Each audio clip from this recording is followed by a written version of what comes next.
அனைவருக்கும் வணக்கம். என்னோட யூடியூப் சேனலுக்கு உங்களை அன்புடன் வரவேற்கிறேன். இன்னைக்கு நம்ம பார்க்க போகிற recipe meal maker try masala எப்படி பண்ணுறதுன்னு பார்க்கலாமா? வாங்க வீடியோக்குள்ளே போகலாம். இதற்கு தேவையான பொருட்கள்: மீல் மேக்கர் 1 கப். இது நான் சுடுதண்ணியில் பாயில் பண்ணி புழிஞ்சு எடுத்து வச்சுருக்கேன். பெரிய வெங்காயம் பொடி பொடியாக நறுக்குனது 2, மீடியம் சைஸ் தக்காளி பொடியாக நறுக்குனது 2, இஞ்சி பூண்டு விழுது 1 டேபிள் ஸ்பூன், பச்சை மிளகா காரத்துக்கு தகுந்த மாதிரி எடுத்துக்கோங்க, நான் 2 எடுத்திருக்கேன், மல்லி புதினா ஃப்ளேவருக்காக கொஞ்சம் எடுத்திருக்கேன், கருவேப்பிள்ளை 1 கொத்து, சோம்பு 1 டீஸ்பூன், மஞ்சள் தூள் 1/4 டீஸ்பூன், தனி மிளகாய் தூள் 1 டேபிள் ஸ்பூன், மல்லித்தூள் 1 டேபிள் ஸ்பூன், சீரகத்தூள் 1 டீஸ்பூன், சோம்புத்தூள் 1 teaspoon, Kashmiri chilli powder 1 teaspoon, garam masala 1/4 teaspoon, உப்பு தேவையான அளவு. கடாயில் 3 டேபிள் ஸ்பூன் எண்ணெய் ஊற்றி எண்ணெய் நல்லா காஞ்சதும் சோம்பு நல்லா பொரிஞ்சதுக்கப்புறம் நம்ம கட் பண்ணி வச்சுருக்கிற வெங்காயம் நல்லா கண்ணாடி பதத்துக்கு வதக்கணும்.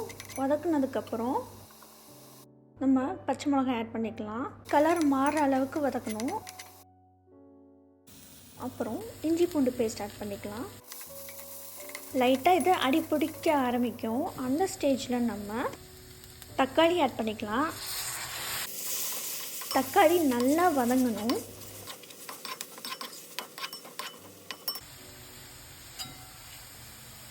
நம்ம இந்த ஸ்டேஜில் எல்லா மசாலா தூள் ஆட் பண்ணிக்கலாம். மஞ்சள் தூள், மிளகாய்த்தூள், காஷ்மீரி சில்லி பவுடர், மல்லித்தூள், சீரகத்தூள், சோம்புத்தூள், கரம் மசாலா, உப்பு.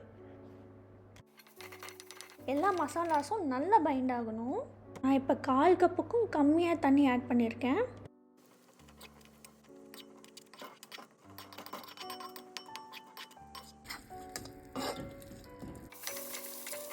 நம்ம ஆட் பண்ண மசாலாவோட பச்சை வாசனை போனதுக்கப்புறம் புதினா மல்லி எல்லாம் ஆட் பண்ணிக்கலாம். இது ஒரு 30 செகண்ட்ஸ் மிக்ஸ் பண்ணால் போதும். ரொம்ப தண்ணி ஆட் பண்ணாமல் கொஞ்சமாக அது மிக்ஸ் ஆகிற அளவுக்கு ஆட் பண்ணிவிட்டு நம்ம மீல் மேக்கரை ஆட் பண்ணிக்கலாம். மசாலா எல்லா பக்கமும் ஈவனாக மிக்ஸ் ஆகணும். அடுப்பை சிம்லே வச்சுக்கோங்க.